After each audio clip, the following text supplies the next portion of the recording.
J'ai changé un petit peu la cuve. En fait, j'ai récupéré la cuve, la même cuve qu'au-dessus, aujourd'hui. Donc Amazon me l'a livré en un jour ouvré, donc c'était cool que ce soit un dimanche. Donc j'ai installé mon fameux robinet en inox. Bon, pour l'instant la cuve est vide, forcément, parce que je viens juste de la mettre. Donc j'ai mis un petit peu d'eau, pas beaucoup. Et en fait, je me suis servi de leurs petits trucs en plastique qu'ils mettent avec, pour en fait surélever, pour qu'il n'y ait pas de bruit quand ça bouge. Donc je me dis que ça va faire peut-être un léger appel d'air. On verra, peut-être que c'est pas indispensable.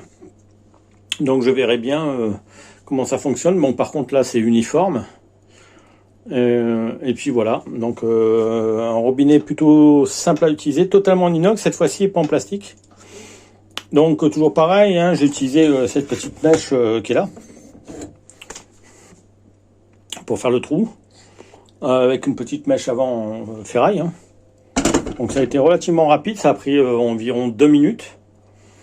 Donc j'ai calculé la distance, j'ai divisé par 2, j'ai fait un trait tout droit, et puis le robinet semble relativement bien centré. Voilà, ça va être joli. Donc on verra demain, en fait, ce que ça va donner. Par contre là, j'ai plus de fuite au robinet, parce que je l'ai testé avant de remettre ça, j'ai testé avec beaucoup d'eau. Donc environ 8 litres, que je n'ai pas jeté, que je vais filtrer d'ailleurs. Et pour l'instant, voilà, le robinet est relativement simple à utiliser. Et il fonctionne pas mal. Voilà, et puis c'est joli. Alors vous voyez, je l'ai mis un petit peu. Alors je l'ai mis à hauteur, c'est-à-dire que là, si on se met à plat, on touche pas.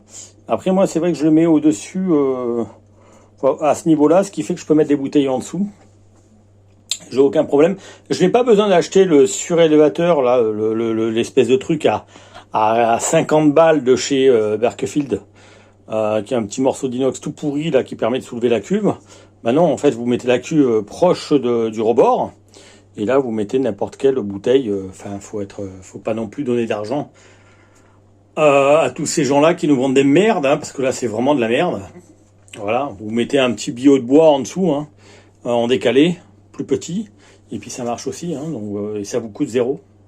Donc voilà, on va voir ce que ça donne. Donc là, c'est 2 cuves identiques.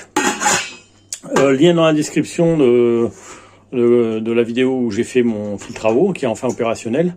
Et après, je vous dis, vous en donnez 3 petits plastiques comme ça, dans la première, 3 dans l'autre, donc je peux en avoir 6. Et ça crée un léger jour ici. Est-ce que c'est intéressant? Je vais essayer de faire le point, pardon. Voilà. Est-ce que c'est intéressant d'avoir un jour ou pas pour le traitement de l'eau? Voilà, donc là, j'ai mis un petit peu moins de 4 litres. Hop, je vais essayer de faire le point. Voilà, un petit peu moins de 4 litres. On va voir si ça filtre. Au pire, de toute façon, j'ai 8 litres d'eau qui sont déjà prêts à être filtrés. Alors, ma consommation, elle est rapide. C'est que 4 litres d'eau par jour, c'est trop peu. Puisque j'ai utilisé la cafetière aujourd'hui, j'ai utilisé la bouilloire, j'ai donné l'eau à mon chien. Donc les 8 litres par jour, ils passent sans problème. Faut pas trop s'inquiéter. Puis apparemment, comme m'ont dit quasiment tous les copains de Telegram, l'eau, on la filtre, on la refiltre, il n'y a aucun souci, on n'en perd pas. Voilà. Ce que je jette, en général, c'est l'eau de la première ou la deuxième filtration. Mais après, on jette plus rien. Donc voilà, petite vidéo pour vous montrer quand même que c'est cool, c'est bien centré, c'est bien géré, les poignées sont jolies, ça fait... Puis c'est beaucoup moins gros, voilà. Donc de suite, c'est accessible en 2 secondes. Voilà. Allez hop, pour ce soir, on s'arrête là. Bisous.